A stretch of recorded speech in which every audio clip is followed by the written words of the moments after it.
something in a video from this guy who was just trying to both sides think, oh, Democrats aren't much better. And then he even said at the end, like, oh, well, if you can make a difference in your local elections, then yeah, you can vote. He didn't say the quiet part out loud, which is he doesn't think you should vote for Biden. It's not a hyperbole to say that if Donald Trump wins, we won't have another election again, because Project 2025, you can go and read it, it explicitly states, oh yeah, we don't want any of these, governmental departments, and they want to have insurrectionist foot soldiers to protect Trump and help him and to dismantle the administrative state. And what that means is they want to have direct control of the government. Donald Trump wants to be able to control the Department of Justice, and if he controls the Department of Justice, if he controls the U.S. military, and there's very good potential that there would not be another election again. He will just completely destroy everything. So today we're going to be talking about the 2024 election and how it's a matchup between what I would consider the best president in U.S. history versus the worst president in U.S. history.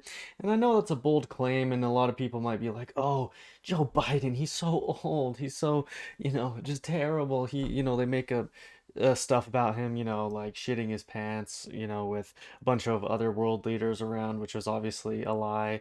And I'm not here to say that, oh, I absolutely love Joe Biden and I think he's just the best person. I'm not even saying that he's the best candidate for president. I would prefer someone who would want to, for example, abolish animal agriculture, which perpetuates the rape, murder, mutilation, and enslavement of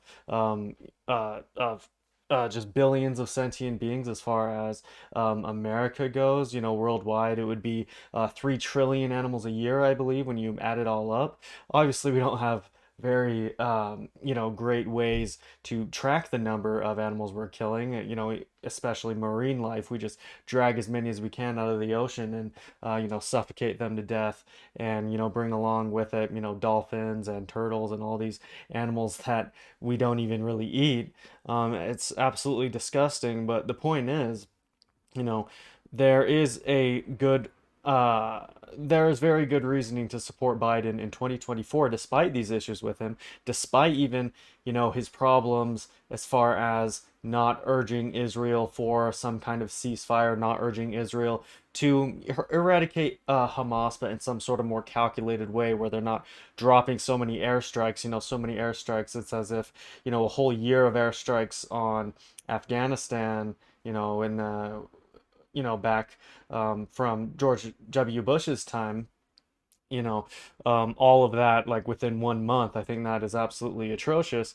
But the fact is, when they say, oh, Biden's, supporting a genocide, so we're not going to vote for him anymore, or I voted for him in 2020 and I'm not going to vote for him now because of that, it's like, well, he was already supporting another, I guess you could call it genocide or Holocaust, which is the rape, murder, and enslavement of animals, as I've said. So, through subsidies, through not only himself not being vegan and not showing by his example, what a vegan diet could do, and obviously it's not about diet, it's about the animals, which is a different story. But the point is, you know, he was already supporting very horrible things, and you were going to support him then, but now he just somehow crossed the line, whereas before he was supporting something way worse. And that's a very controversial statement, and that's partly why I make these videos, is because this isn't something the mainstream media will tell you. They won't advocate for the animals. They'll only advocate for, not even all humans. They won't advocate for Palestinian civilians. They won't advocate for poor people the way they should, because they are beholden to corporate donors and all these people who are funding them. Their CEOs are in the same class as all of these elitists who don't care about ordinary working Americans, don't care about poor people, don't care about eradicating homelessness, don't care about all of these things. But to get to my actual point, I'm going to be reading from The Flip Side, which is basically an organization that will send you an email basically once every weekday. And they will go over both sides of the political spectrum. I went over this in my last video, but uh, um, I kind of was very long-winded, kind of like I was in that intro. So I didn't get to all of it. Have ordinary supporters, not news media, of the Democratic Party felt represented when Democratic elites have discouraged candidates in the upcoming presidential primary? From Beth, South Carolina. And this is obviously answered by a Democrat. So while many Democrats say they would prefer an alternative candidate to Biden in 2024, they do not agree on who that alternative should be. Biden has proven quite adept at bridging the divide between progressives and moderates/centrists within the Democratic coalition. There's also the fact that Biden has shown no inclination to step aside, and primary challenges to incumbent presidents generally do not turn out well. Yeah, so that's the reason why I do not support um, you know, a primary challenger to Biden. He got so much done, the Inflation Reduction Act, which was the largest investment in fighting climate change in U.S. history. He added almost 14 million jobs. The unemployment rate is now at 3.9%, is actually so low, around 3.4%, that economists were saying there's a lot of people working. Maybe the unemployment rate should go up a little bit just so that there's more competition, there's more, availability of jobs for people in the economy, and it in fact did do that. 210,000 clean energy jobs created from, I believe that's primarily the Inflation Reduction Act. The bipartisan infrastructure bill also created jobs. Um, Almost 1 million manufacturing jobs, bringing manufacturing to the United States, and amidst the Chinese and Russian economies being in peril. Child poverty was slashed in half in 2021 from the expanded child tax credit. And unfortunately, that child poverty rate shot up after Congress let it expire, mostly off the back of Republicans and Joe Manchin, who thankfully is retiring, but now the Republican's going to get that seat.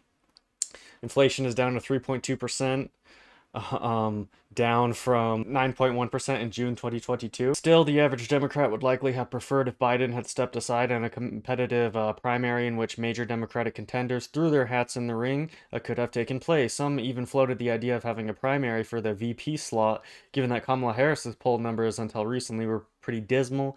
So, in case the unthinkable should happen, a VP chosen by the people in 2023 rather than by Biden in 2019 would be ready to step in. But obviously, party leaders felt differently. The average Democrat is likely disappointed but resigned. Yeah, that'd be absolutely ridiculous if they were like, oh, you guys can choose a VP nominee because we know you guys hate ours that we chose. That would just look absolutely weak and pathetic. So I'm not surprised they didn't do that. I don't know why you would expect them to do that. Obviously, I'd rather them pick, for example, like a vegan VP candidate who would push Biden, but I don't know why you even expected them to do that, honestly. For a relative with a short memory and partisan myopia, is there a good, thorough article somewhere or book that factually catalogs all the negatives of Trump in his term and projects what the damage he could do in a hypothetical second term? From Russell from California. In addition to his 30,573 false or misleading claims, the Trump administration did plenty of actual harm. He attempted to ban Muslims from the country, deliberately separated migrant children from their parents, and withdrew from the Paris Climate Accord. He attempted to obstruct the Mueller investigation and threatened to withhold aid to Ukraine unless it provided dirt on Hunter Biden. Trump also repeatedly defended Vladimir Putin and threatened to pull out of NATO. The national debt grew by 7.8 billion during his term, in large part due to a massive tax cut that disproportionately benefited the wealthy. He increased tariffs, but these were mostly paid by US firms and workers and failed to improve national security. His attempt to negotiate a trade deal with China failed. Finally, there was his coordinated effort, both before and on January 6th, to overturn the results of the 2020 election. He repeatedly pushed false claims of fraud and encouraged illegal and even violent behavior in furtherance of this objective. His inflammatory rhetoric contributed to numerous threats against election officials simply doing their jobs. Yet while Trump's first term was chaotic, there were at least adults in the room who restrained his worst impulses. That is unlikely to be the case if he wins in 2024. Unlike in 2016, pro-Trump groups are already coming up with plans and vetting potential nominees. They are ready to jam government offices with loyalists willing to stretch traditional boundaries. Exactly, and I think they're going to touch on Project 2025, which was basically I think, over 900-page document come up with by a bunch of right-wing think tanks, former Trump administration officials, Fox News contributors, all these just far right maniacs who came up with these ideas. And basically, the core of it is to basically have the executive power of government. You have the three branches, you have the legislative, the executive, and the judicial branch. And what they want to do is to make the executive branch just so much more powerful and able to do things that aren't enumerated in the Constitution or aren't legal. And obviously, people like George Bush did this, different things that different presidents have done, not just Republican ones. I definitely went at both sides of this, as I saw someone do, and I think it was, um, I can't even remember the name of the YouTube channel, but this guy was such a fucking idiot. And he was talking about Project 2025, and as if he didn't want that to happen, yet he was talking about, oh, Joe Biden, he might not even remember where he is or how he got there. And oh yeah, the Democrats, they're also gonna do fascism, or they're one step behind that. It's like, shut the fuck up. What the fuck did the Democrats do that would be considered fascism, okay? Maybe he's thinking, oh, well, they wanted to mandate vaccines to employers who had, 100 employees or more. It's like, come the fuck on, man. For example, I was in the hospital with necrotizing fasciitis, and that was in late May of 2021. And luckily, there wasn't a huge COVID surge at the time because necrotizing fasciitis, that is a flesh-eating disease. I have a skin graft, sort of on my lap. Because the only treatment for that is to basically cut out all of the infected material and to give you antibiotics. And basically, um, if there was a huge COVID surge and that emergency room was just packed with fucking people and I couldn't get in like that, well, guess what? I could have lost my genitals because it spreads, across your skin. It doesn't really go down. Luckily, it can, but luckily it didn't really do that for me. Although the wound was pretty deep after they cut out all that material. Um, but the fact is, it's like if there were so many people in there and I couldn't get in there on time, they would have had to cut off my dick and my balls and a whole bunch of other probably parts of me if it did end up spreading more. So that's why, people talk about, oh, yeah, it doesn't matter. Like, it only affects me whether I'm vaccinated or not. And obviously, a lot of this conversation has moved by as, pandemic's over or whatever.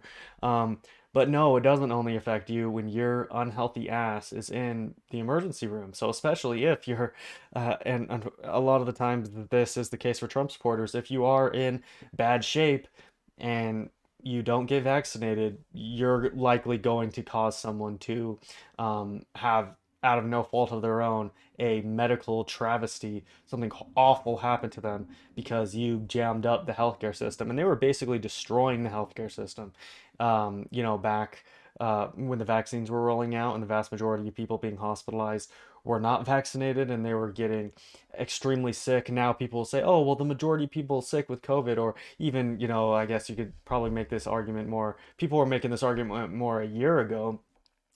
Oh, people, um, most of the people being hospitalized to have the vaccine, yeah, because so many fucking people have the vaccine because we're not so stupid like a bunch of anti-vax morons. And unfortunately, there's a good amount of them in the vegan movement. I think that just because a lot of people in the vegan movement are anti-establishment, nonetheless, they typically fall on the left. But the point is, we have to go for candidates who are sane, and we have to stick to reason, and you can't be a vegan and stick to the scientific consensus as far as nutrition, as far as the Academy of Nutrition and Dietetics and all the major, health and scientific organizations on earth saying that you can be healthy on a vegan diet. A vegan diet is suitable for all stages of life. Like, you can't stand on that side of science and then when the science says something about the vaccine say, oh, it's a huge conspiracy, because then you're giving ammo to all the carnivore fucking idiots who are also anti-vax, who hold to that logic consistently and reject every single fucking thing that the scientific consensus spits out, okay? And you also, as climate science as well, scientific consensus says humans are the main contributors to climate change, or that animal agriculture is a huge contributor to climate change. Why are you saying all this? Why are you relying on the science here when you don't believe in the vaccine? Now, that was kind of a big tangent, but nonetheless, it's very important to get out. But back to Project 2025, like, this is why we have to vote for Joe Biden, is because if we don't, all of these horrible things are going to happen. All of these, Donald Trump is basically going to eliminate or basically make every single government agency be under his thumbs. And the most, terrible about that is like Health and Human Services. So therefore, with the vaccine and stuff, obviously, oh yeah, Operation Warp Speed, we got the vaccines out. He was talking about not taking the vaccine, not trusting it. Yes, Kamala Harris did make kind of a stupid statement about, oh yeah, well, I wouldn't trust the vaccine if it was from Trump. Although honestly, I don't know how stupid that is because he was, you know, advocating for injecting bleach into you, or using light or some shit like that to, um, and he, well, it was bleach and light. I mean, I don't want to make anyone think that, oh, it wasn't bleach. No, he's on video in the briefing room, talking about injecting bleach to cure COVID. Um, Absolutely fucking disgusting, and why people want to re-elect some crazy maniac like that is absolutely atrocious. But if there's another pandemic, yeah, he'll completely mismanage it again. There won't even be that agency, and then also the EPA. Trump uh, completely tore apart the Clean Air and Water Acts. Biden reinstated a lot of that stuff, luckily. So don't be saying, oh yeah, both sides. Oh yeah, we shouldn't vote for Biden. You don't vote for Biden, you're gonna get all this terrible shit. And then most terribly, the Department of Justice. That is a department under the executive branch. And if Donald Trump gets in power, and this is laid out in the documents, or in the pages of Project 2025, um, which is, now it will basically be completely under his thumb. He will go after his political opponents. He even said, yes, he thinks Joe Biden is doing this to him, or at least he says that. I don't think he actually believes that because he knows he's a fucking criminal. Um, you know, uh, that he will just then do that to other people. And he even said, "Oh yeah, well, once I'm running again, and if someone's beating me, I'm just gonna go have them indicted because that will ruin their political career." It's like, and then he did two things there. One, he exposed how authoritarian and fascist he is because he will go after his political opponents and jail them just for standing up to him. And then two, why would you be running again? It's because he will change the rules. He'll make the executive branch not beholden to Congress, not beholden to any of the agencies. It's not enough to just appoint some fucking fossil fuels executive to, govern the EPA. No, he has to govern directly every single fucking agency and go after people. And then what's going to happen when he wants to steal the next election, or make the next election his to steal? Make the next election, let's say he won in 2024. Uh, Available for him to run for a third term, even though that is not constitutional. Absolutely fucking ridiculous. And the fact that, all these, Trumpers, they want to say, oh yeah, well, we support the founding fathers, we support, George Washington, and they want to say that the Democrats are so like antithetical to the people of American history. Well, I'm majoring in history, and I am a Democrat. I am very much on the left, and the fact is, the founding fathers would be absolutely fucking disgusted with Trump. They would advocate for voting for Biden because of the stakes. And George Washington's greatest thing he did as president was leaving after 8 years. Donald Trump didn't want to leave after he got voted out by 7 million votes after his disastrous first term, completely mismanaged a pandemic, added $7.8 trillion to the deficit. Um, I could go on and on. All he really did was cut taxes for the wealthy. He's an absolutely fucking atrocious scumbag. And the idea that the founding fathers would, oh yeah, they love Trump. No, and matter of fact, they created the Electoral College partly to safeguard against clowns like Trump, because the idea was, well, if the masses elected some piece of shit like Trump, well, the electors can just swoop in for the states and they can vote against this person. They can vote for the other candidate who maybe didn't get the majority of votes. Well, and obviously now some states have changed. There are some states where there's laws where the electors have to abide by the will of the people, which I agree with, just due to the current configuration of American politics and as far as electoral politics go.